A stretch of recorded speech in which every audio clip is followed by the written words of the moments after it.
Welcome to the Explainer. Hey, if you've recently arrived in Spain, first off, congratulations on the new adventure. But let's be real, you're probably already staring down the barrel of that infamous Spanish bureaucracy, right? Kind of wondering if you need a full-blown law degree just to get a piece of plastic? Well, take a breath. Today, we're going to completely demystify all that stress. We're giving you a clear, zero-fluff, tactical playbook to actually get your physical resident card in your hands. Okay, let's dive right into this. We've broken the process down into 5 highly manageable sections for you. 1. TIE versus NIE explained. 2. The official document checklist. 3. 4 steps to your TIE. 4. Community tips and reality. And 5. An important legal disclaimer. Section 1. TIE versus NIE explained. Knowing your target. We gotta address this right out of the gate, because it's literally the single most common point of confusion for newly arrived expats. And this brilliantly illustrates the core difference here. Look, the NIE, that's just an identification number. Having that number alone doesn't actually give you the physical card. They are 2 entirely separate things. Your actual target here is the TIE, the Tarjeta de Identidad de Extranjero. That's the physical foreigner identity card documenting your legal status and proving your authorized residence in Spain. Basically, the TIE contains your NIE on it. And remember, you only get this physical card after your residence authorization has actually been granted. Now, 1 month. I really want to highlight this strict legal deadline dictated by Article 209 of Royal Decree 1155/2024.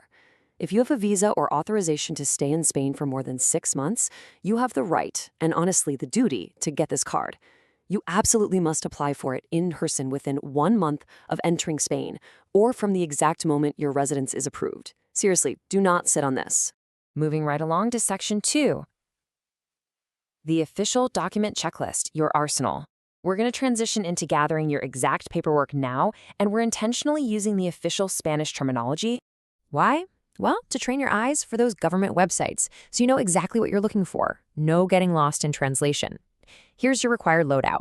First, your resolución de concession, which is your grant decision. Next, Formulario EX17, the application for foreigner identity card. Then, Tasa Modelo 790 Código 012. That's the fee form 790-012. And heads up, that must be paid in advance.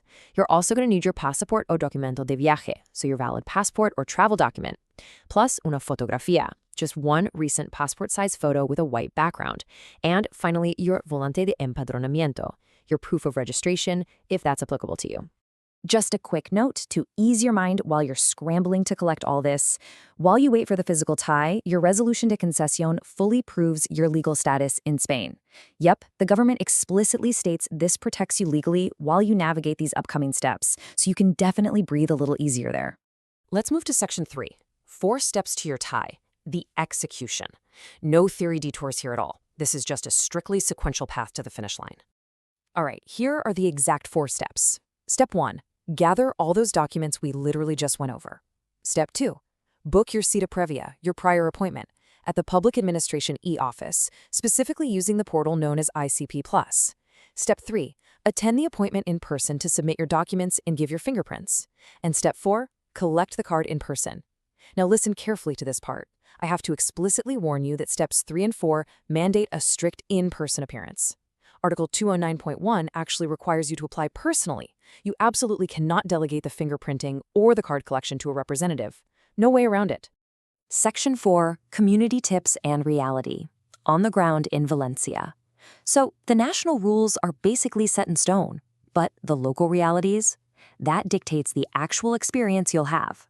To show you how this actually plays out, we're using recent community data from Valencia as our prime example.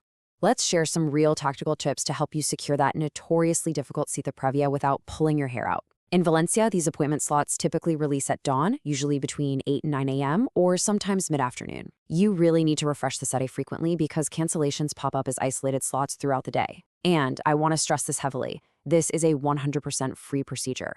Please do not pay scalpers or resale rings for an appointment. Oh, and finally, if your grant decision is over 2 months old and you still can't snag a slot, community members say there's an extraordinary email channel available to contact the Valencia documentation police directly.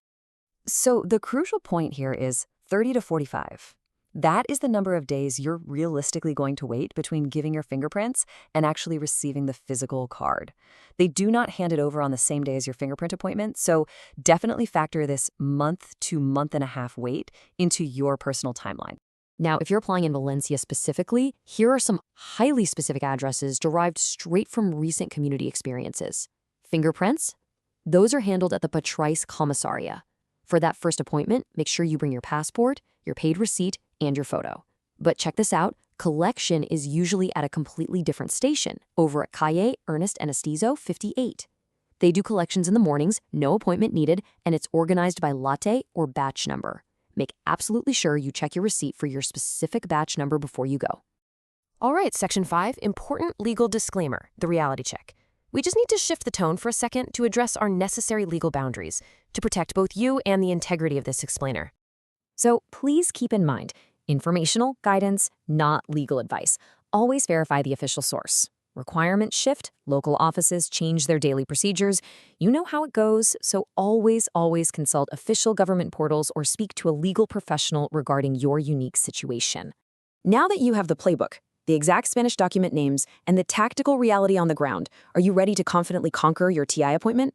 You've got the timeline, the checklist, and the exact steps. But ask yourself, once you finally hold that card in your hands and the bureaucratic dust settles, what is the very first real Spanish adventure you're going to take? Stay organized, be persistent, and go get your card.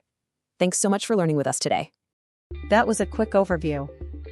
On our website you'll find step-by-step guides to many procedures, the Padrón, the health card, the NIE, the TI, legalization, and more. The link is in the description. And if you get stuck, message our Telegram bot. We'll walk you through for free, step by step.